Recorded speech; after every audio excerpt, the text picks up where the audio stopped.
जय हिंद। देखिए स्टूडेंट जो अपना ट्रेंड करा रहे हैं उसको ट्रेंड कराते रहेंगे लोग। मोदी रोजगार दो और मोदी जॉब दो, दोनों को कल ट्रेंड कराना है, इसको हम लोग समझते हैं। अभी जो मोटेरा स्टेडियम है उसका नाम पर बदल के सरदार पटेल रखा गया था, अब उसका नाम बदल कर नरेंद्र मोदी स्टेडियम रख दिया गया। इस पे भी चर्चा कर लेते हैं। देखिए दुनिया का सबसे बड़ा अगर सीटिंग कैपेसिटी के हिसाब से स्टेडियम देखेगा तो ये पगला जो है ना किम जोंग उत्तरी कोरिया वाला, इसकी राजधानी प्योंगयांग में दुनिया का सबसे बड़ा सीटिंग कैपेसिटी के हिसाब से मल्टी स्पोर्ट्स के लिए एक स्टेडियम बनाया गया जिसमें लगभग 1.5 लाख लोगों की बैठने की कैपेसिटी है। हालांकि ये उत्तरी कोरिया, यहाँ पे बहुत बड़ा मैच का आयोजन पूरी दुनिया से तो ये कटा रहता है, लेकिन ये मल्टीपर्पज का स्टेडियम है, किसी एक खेल के लिए नहीं है। वहीं अगर बात करेंगे सरदार पटेल जो स्टेडियम था जो मोटेरा जगह पे था, जहाँ पे 24 फरवरी को 2020 कोरोना से जस्ट पहले डोनाल्ड ट्रंप आए थे और यहाँ पे नमस्ते ट्रंप वगैरह हुआ था। हालांकि मोदी जी भी गए थे अमेरिका में, तो हाउडी मोदी हुआ था। तो इसकी जो कैपेसिटी है वो लगभग 1,10,000 की कैपेसिटी है और ये स्पेशली डेडिकेटेड है क्रिकेट के लिए।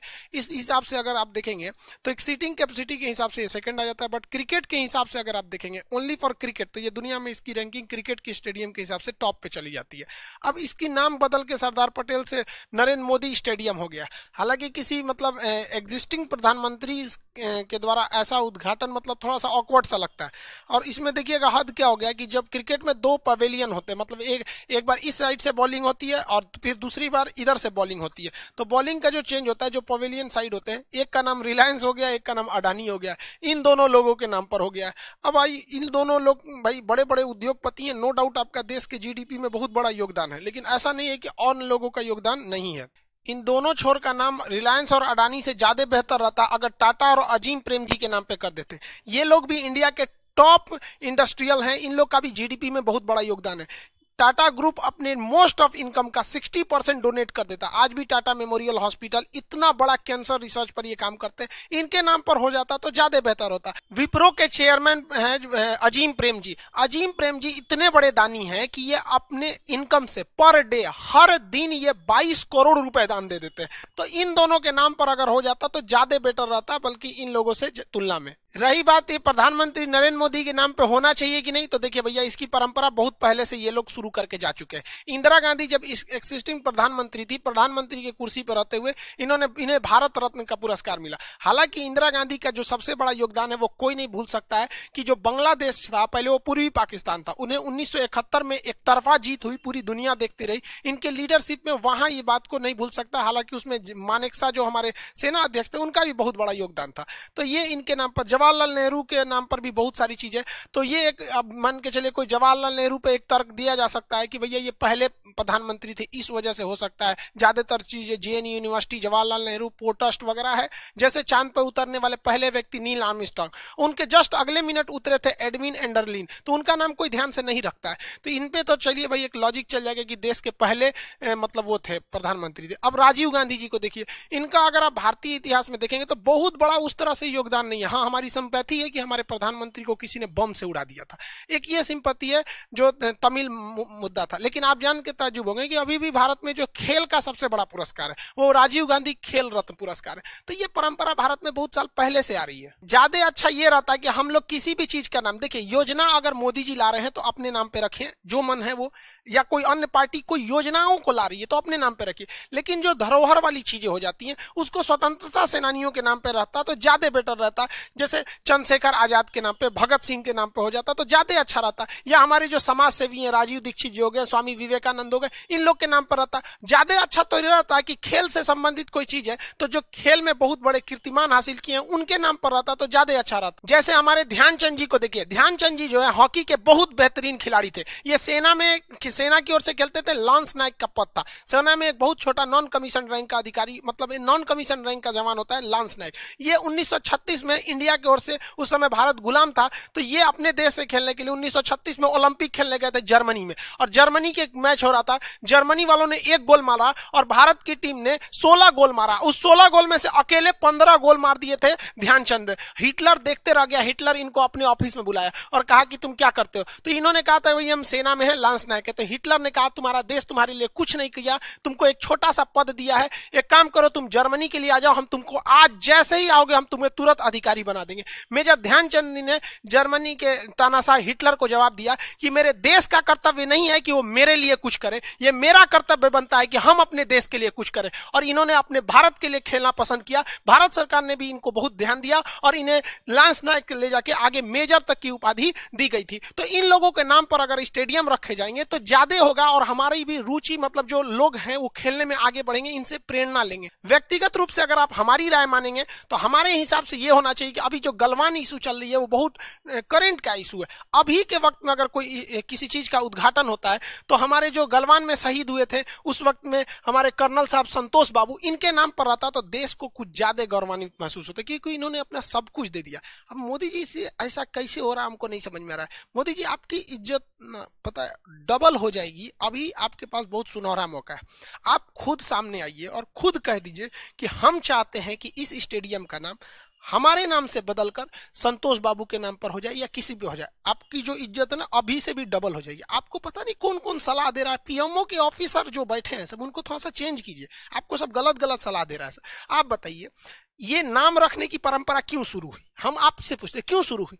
इसलिए शुरू हुई कि जो हमारे महापुरुष हमारे समाज के लिए करके गए हैं हम उनका नाम न भूल सके। अब भैया आप तो जीवित व्यक्ति हैं, आपका नाम कौन भूल सकता है? आप सिटिंग प्राइम मिनिस्टर हैं, आपका नाम कौन भूलेगा? लेकिन हमारे देश में अजीब परंपरा चल रही है। मायावती जी भी जब मुख्यमंत्री थी तो उन्होंने भी लखनऊ के अंबेडकर पार्क में अपनी बड़ी सी मूर्ति लगा दी थी। तो ये लोग अभी इस सिटिंग प्राइम मिनिस्टर को कोई थोड़ी ना भूल सकता है। आपको पीएमओ वाला ना गलत गलत सलाह दे रहा है सब। हम आपको ट्विटर पे फॉलो किए हुए हैं, आप ध्यान दीजिएगा, हम आपको ट्वीट करते रहेंगे। आप लोग आपको उस सबको अधिकारी वगैरह को चेंज कीजिए, इसे नहीं तो नाम खराब कर देगा सब आपका। अब बात करते हैं रोजगार की इशू पे। देखिए टीचर और स्टूडेंट सब फ्रस्ट्रेशन में। रीजन समझिए क्या है।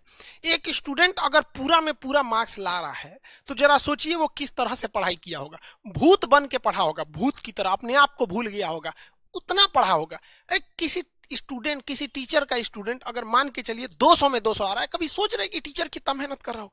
और गार्जियन आप लोग से कहते हैं आपका लड़का जान नहीं देगा, पूरा में पूरा पा जाएगा, उसके बाद भी जॉब नहीं होगा। जरा सोचिए आप क्यों भेज रहे हैं।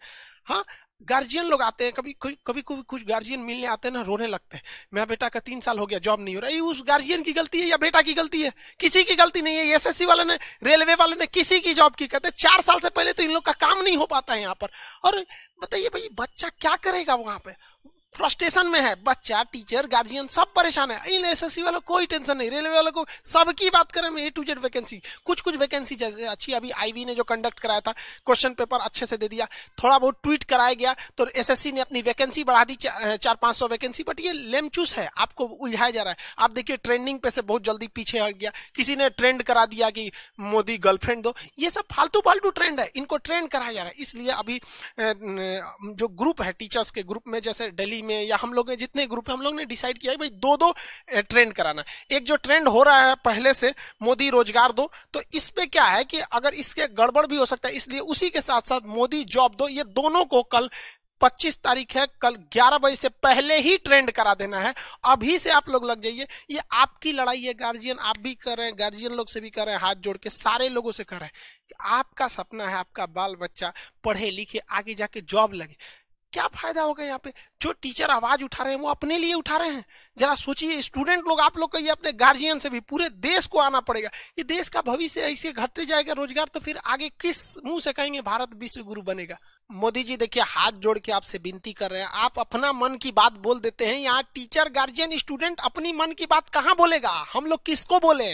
अजब हाल है, समझते भी नहीं इन लोग को। हम यार सबको कहते भाई, जो भी सिस्टम में बैठे उन सबको कहते हैं मत छेड़ो इन युवाओं को, इनसे लड़ना बड़ा मुश्किल होगा। ये ऐसा इतिहास लिख देंगे जिसे पढ़ना बड़ा मुश्किल होगा। और मोदी जी याद रखिएगा, इतिहास आपके समय मत लिख दिया जाए यहाँ पर। और सबको कहते हैं भाई साहब आप रोजगार के लिए आवाज उठाइए, क्योंकि इतिहास केवल आवाज उठाने वालों को याद रखा जाता है। जब देश गुलाम था ना, तो बड़े बड़े सिंहासन पर बैठे राजा महाराजा भी अंग्रेजों के तलवे चाटते थे। तलवे चाटने वालों को इतिहास में कोई जगह नहीं मिलता है, जगह उसी को मिलता है जो गलत के खिलाफ आवाज उठाता है। ये रोजगार का इशू है। पढ़ा लिखा आदमी क्यों नहीं जॉब मिल रहा? 4-4 साल में आप वैकेंसी निकाल के फाइनल कीजिएगा यहाँ पर। तो इसलिए इससे बेहतर है सब लोग को कल दोबारा याद दिलाते हैं, 25 तारीख को सुबह से ही आपको ट्रेन कराना है। ये आपकी लड़ाई है, आप इसे आगे बढ़िए। आई होप आप सब लोग स्टूडेंट, टीचर, गार्जियन इन सब की समस्याओं को समझ रहे होंगे। आप सब भी कभी ना कभी विद्यार्थी जीवन में रहे होंगे, आपकी भी ये समस्या है। कल जो स्टूडेंट आज जो स्टूडेंट लड़ाई लड़ रहा है अपने हक के लिए, कल अगर ये सिस्टम नहीं सुधरा ना, तो आने वाले वक्त में आपके बच्चों को भी ये लड़ाई लड़ना पड़ेगा। तो लड़का क्या करेगा, पहले फॉर्म भरे, तैयारी करे, एग्जाम दे, उसके बाद लड़ाई लड़े कि हमारा रिजल्ट दो, हमारा मार्क्स दिखाओ। ये गलत बात है ना। आप इसको खिलाफ आवाज उठाइए। हम मिलेंगे कल, फिर जब कल आपको एकदम हर हाल में इसे ट्रेंड कराना है। मिलेंगे नेक्स्ट क्लास में। जय हिंद।